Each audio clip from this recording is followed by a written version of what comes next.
Hey everyone, Model Man Frank here. What you're looking at here is a Mitsubishi Zero um, from Progressive Miniature Aviation. It's a 1/12 combat scale aircraft. Um,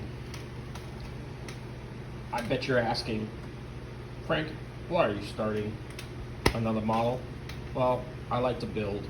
I'm still working on the Club Cub and I'm still working on the Bird of Time, but I like building stuff. So this is another plane to build, and I like to be building. So along with all the other projects I have. This kit was bought many years back. I would say maybe almost close to 20 years this kit was bought. You can find these plans for this specific aircraft on Outer Zone, and I'll put a link in the description below of this video so you can find it. The kit was designed, the plans were made up by Tom Stryker. This kit, a kit like this nowadays would probably sell for close to about $100, maybe even more, because of the price of the balsa and everything like that with inflation. This kit, when we bought it, was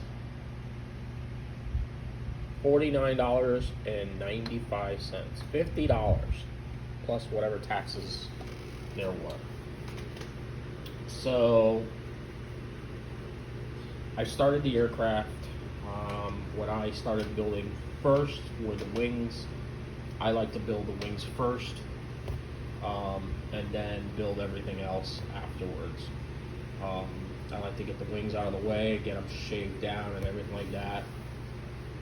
The kit comes really well done. It has a pre-cut balsa, all the formers for the fuselage and such, the actual sides of the fuselage. This is the one of each side of the aircraft, so you can put it together. The rudder and elevator are already pre-formed. Cut the size, wingtips, push rods. These are the cowlings, and if you so want to make it up the old way, it's even gotten, you got the tape here for the wings to strengthen them, and you've got engine mounts. Here's the canopy, which is pretty generic. You can even use this canopy. I'm probably going to see if I can try and make a former for it, but you can use this canopy for anything. You can use it for the Mustang. So, but yeah, that's everything in the nutshell. Here are the wings. I started the wings already. This is one of the wings. Got it pretty well together. This is I'm putting everything together here now. It's got the pre-cut ribs and the braces and everything like that, all done really nicely. This one, and Tom Stryker really did a good job. He even shows you the plans on this side, and he's got other aircraft, including a BF-109 Mitterschmitt, a P-51 Mustang. If you were going to make the aircraft out of foam, this is a great plane to make out of foam board. It's pretty straightforward in design, and you can make this aircraft pretty easily out of foam board.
So there you have it, a whole video time lapse on how I built this wing. I still have to add more sheathing to it, which is to represent where the fuel tanks are. Little tidbit of history: the Japanese Zero specifically did not have a middle folding wing. Only the wingtip folded. The wingtips would fold for them to be able to fit on the aircraft carriers. And also, interesting point, this aircraft comes with already a former to get the 10-degree dihedral. So if you were to get these plans online, this former would not be in it. So you'd have to do your 10-degree measurement of the dihedral yourself. This is how that former goes on here, and then you glue this on either with CA, super glue, or epoxy, whichever way you'd like to use it, and then you put your fiberglass tape over that. But I'll show you how that's done. That's to strengthen the wing core itself, because this doesn't have an actual spar that goes through this side. You can do it if you want to, if you make your own wing and you're cutting the plans, because again they don't make these plans anymore. I'm sorry, they don't make this this kit anymore. So if you want to build this aircraft, you've got to get the plans and cut out your own parts. But I'll make a video also on the finishing up of this wing, and I'll keep you guys informed on what's going on. I still also have the Bird of Time and the Club Cub that's still being worked on. So again, oh, by the way, like and share this video. And one more thing. Thank you for all 215 subscribers. I'm still growing my channel, and I really appreciate you following this babbling guy. So again, thanks a lot to everybody. Model Man Frank out.